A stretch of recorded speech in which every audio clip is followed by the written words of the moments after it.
सिर्फ अंबा का परिवार, ये बातें आपने जरूर सुनी होगी।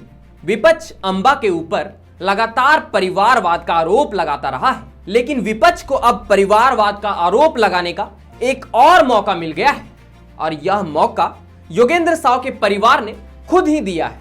तो चलिए पूरी बात क्या है इस वीडियो में आपको विस्तार से बताते हैं। झारखंड में विधानसभा चुनाव होना है और इसे लेकर सभी राजनीतिक पार्टियों की तैयारियां जोरों से चल रही है, लेकिन इसी बीच हजारीबाग में एक ही परिवार के 3 सदस्यों ने कांग्रेस से चुनाव लड़ने की दावेदारी पेश की है। योगेंद्र साव ने अपनी 2 बेटियों के साथ हजारीबाग सदर और बड़कागांव विधानसभा सीट से चुनाव लड़ने के लिए आवेदन दिया है। झारखंड में विधानसभा चुनाव होना है और इसे लेकर सभी राजनीतिक पार्टियों में तैयारियां चल रही है।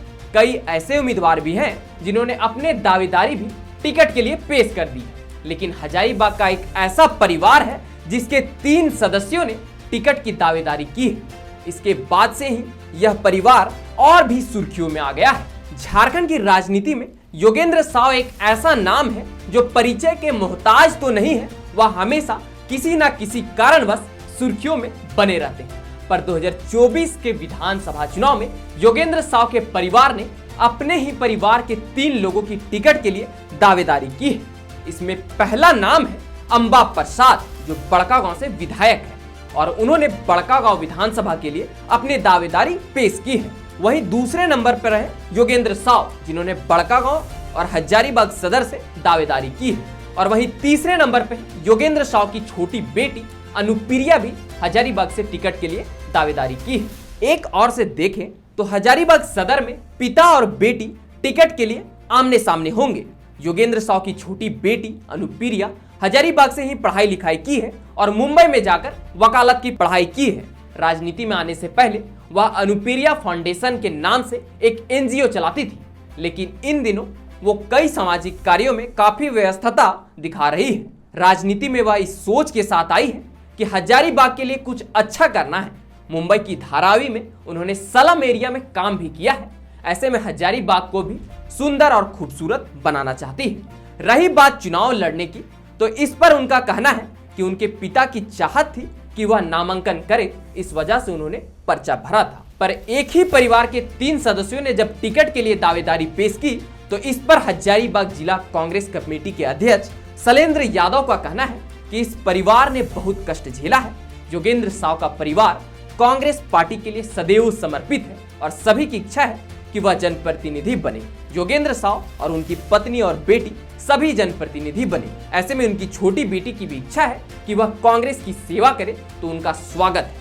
आलाकमान जिसे भी टिकट देगा, हजारीबाग का हर एक कांग्रेस कार्यकर्ता उनके साथ खड़ा रहेगा। लेकिन इस बात से भी कतई इनकार नहीं किया जा सकता है कि अंबा प्रसाद के परिवार के ऊपर परिवारवाद का आरोप लगता रहा है। ऐसा इसलिए क्योंकि बड़कागांव विधानसभा में लगातार 3 टर्म से योगेंद्र साव का परिवार ही राज कर रहा है। सबसे पहले योगेंद्र साव विधायक बने, उसके बाद उनकी पत्नी निर्मला देवी विधायक बनी और निर्मला देवी के जेल जाने के बाद योगेंद्र साव की बेटी अंबा प्रसाद विधायक बनती। लेकिन अब इसी योगेंद्र साव के परिवार की राजनीति में उनकी छोटी बेटी अनुप्रिया का भी नाम जुड़ गया है। लेकिन यह देखना बड़ा दिलचस्प होगा कि परिवारवाद के आरोप के बाद भी योगेंद्र साव के परिवार को कांग्रेस टिकट देती है या नहीं। लेकिन कहीं ना कहीं देखें तो इस बार हजारीबाग विधानसभा सबसे हॉट सीटों में से एक होने वाला है, क्योंकि इससे पहले हजारीबाग विधानसभा सीट पर बीजेपी का वर्चस्व रहा है, जहां से मनीष जायसवाल विधायक रह चुके हैं, लेकिन अब वह सांसद बन चुके हैं। ऐसे में भाजपा को भी एक नए चेहरे की तलाश है और इस बार बीजेपी के 25 लोगों ने टिकट की दावेदारी की है, जिनमें नए चेहरे भी शामिल हैं। लेकिन हजारीबाग की राजनीति में अंबा प्रसाद के परिवार के एंट्री होने से ही हजारीबाग की राजनीति पूरी तरह बदली सी नजर आने लगी है। लेकिन कांग्रेस को अब तय करना है कि इस सीट पर किसे उम्मीदवार बनाए, क्योंकि योगेंद्र साव और उनकी बेटी की दावेदारी के अलावा कई बड़े नाम भी इस लिस्ट में शामिल हैं। लेकिन अब ऐसे में एक ही परिवार के 3 सदस्यों की टिकट लेने की दावेदारी की है, तो अब सबकी नजरें दिल्ली पर टिकी है। आखिर कांग्रेस किसे हजारीबाग सदर से उम्मीदवार बनाती है? हजारीबाग सदर विधानसभा की यह स्थिति दर्शाती है कि इस बार चुनावी मैदान में कांटे की टक्कर देखने को मिलेगी, क्योंकि दोनों प्रमुख पार्टियां कांग्रेस और भाजपा अपने अपने दावेदारों को मैदान में उतारने की तैयारी में लग चुकी है। अब आने वाले कुछ दिनों में ही पता चल जाएगा कि अंबा प्रसाद के परिवार को टिकट मिलता है या नहीं। उससे पहले आप क्या सोचते हैं यह हमें कमेंट में जरूर बताएं।